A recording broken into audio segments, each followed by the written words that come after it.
The 17 News at Sunrise podcast is brought to you by Clinica Sierra Vista. Welcome back to the 17 News at Sunrise podcast, where we share your news on your schedule. Working in the spirit of the Golden Empire, this is 17 News at Sunrise. Good morning, everyone. Thanks for waking up with us here at 5 a.m. I'm Maddie Jansen alongside Alex Fisher. And we begin with the mounting chaos swirling around House Speaker Kevin McCarthy. The Bakersfield congressman trying to broker a deal to avoid a government shutdown this week and keep his speakership role. Time is running out, though, to fund the government in the short term before the Saturday night deadline. McCarthy has made multiple attempts to pass proposals that would please those on the far right, like the House Freedom Caucus, but to no avail. They're calling for steep spending cuts in areas like Social Security and aid to Ukraine. Yes, it is wrong. I just went out to Maui and watched the devastating fires of Americans killed. I've been to California, watched the floods and the hurricanes, Florida, Vermont, Ohio, on a train derailment. They're picking Ukraine over Americans. Look, I know there's problems out there. What Russia has done is wrong. And we can defend that. But we also what is watching happen right here in America right now. It is now in order to consider amendment number. Despite stark disagreements, McCarthy has said he is optimistic a deal can be reached in time. Meantime, the Senate is moving forward with its own short-term funding to keep the government open through mid-November. The plan maintains current levels of government spending, plus additional funding for Ukraine and disaster relief, but it faces dim prospects in the House. McCarthy says the House will put forward its own temporary funding plan before the end of the week that also focuses on border security. A government shutdown could impact thousands of government employees, while also disrupting travel and halting government assistance that many rely on. If there is a shutdown, all eyes are on the effects this will have on the more than 2 million people the federal government employs and federal programs. As of this year, California has more than 142,000 federal civilian employees, the largest behind the District of Columbia. And in Kern County, there are more than 26,000 federal government workers. According to the United States Department of Agriculture, the first federal program to be impacted would be WIC. WIC provides services and nutrition to low-income pregnant women. This is how they feed their family. There's no other option for them. Maybe they have to pay their rent and utilities, and that takes everything that they have. So they really depend on our programs to nourish their families. The program served more than 950,000 people in the state last year. According to program director Chelsea Manning, Clinica Sierra Vista WIC serves around 38,000 people every month. Manning says the program is funded through November 20th.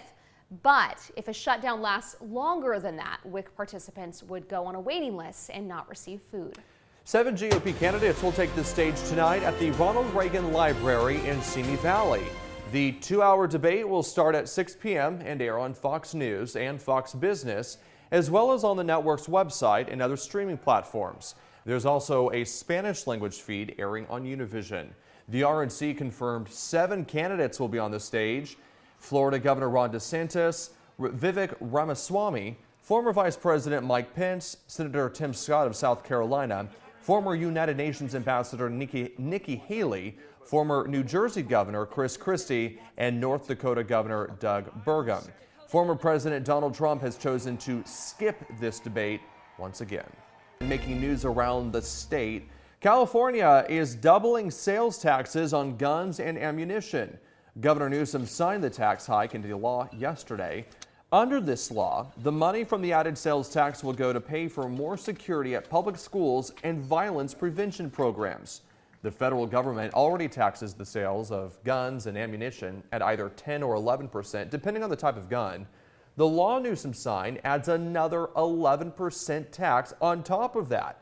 That makes it the only state with its own tax on guns and ammunition. That's according to the gun control advocacy group Brady.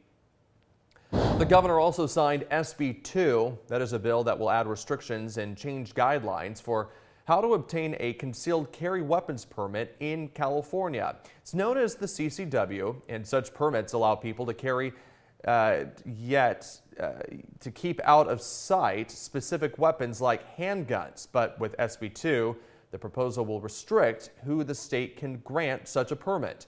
The bill will also designate certain areas deemed as sensitive places like schools, bars, public parks, and sports stadiums as off limits for concealed carry.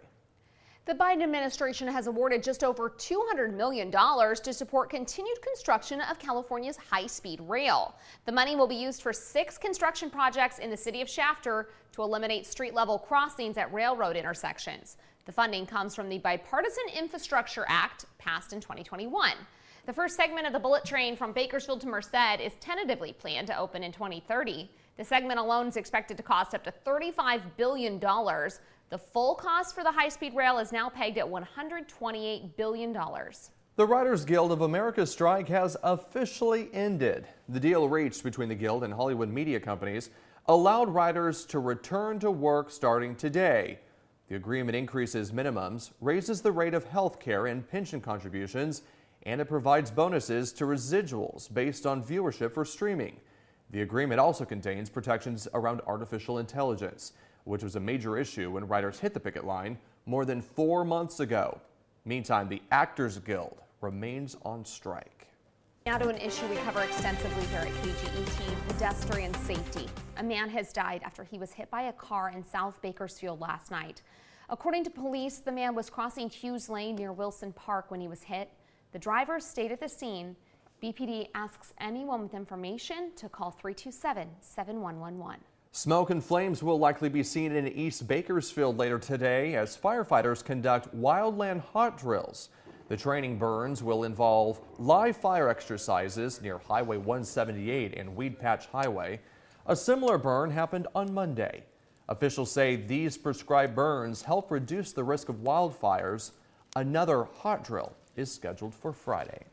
The 17 News at Sunrise podcast is a production of KGET and Nexstar Media Group. For more on all of the headlines in today's show, head to kget.com.